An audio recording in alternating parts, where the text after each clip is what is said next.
NBR বিলুপ্তি ঘোষণা করেছে সরকার। সরকার একটা সংস্কার কমিশন করেছিল। এই সংস্কার কমিশনের যে প্রতিবেদন, এটাকে আড়াল রেখে রাতের অন্ধকারে তারা এই দেশ জুড়ে তোলপাড়। ওয়ালটন ফ্রিজ কিনে আপনিও হয়ে যেতে পারেন মিলেনিয়ার।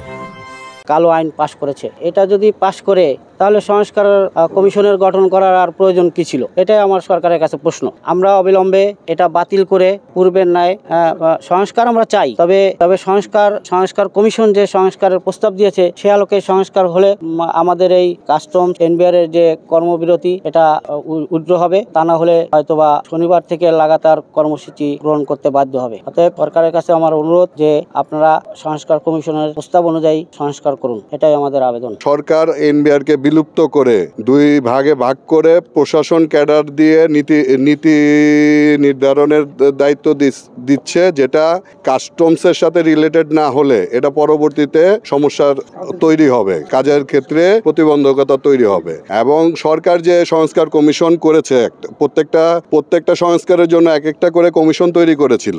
এনবিআর এর সংস্কারের জন্য একটা কমিশন তৈরি করা হয়েছে। ওই সংস্কার কমিশন যে প্রতিবেদন দিয়েছে সেটাকে পাশ কাটিয়ে অধ্যাদেশ আকারে এনবিআরকে ভেঙে দুই ভাগে ভাগ করা হয়েছে।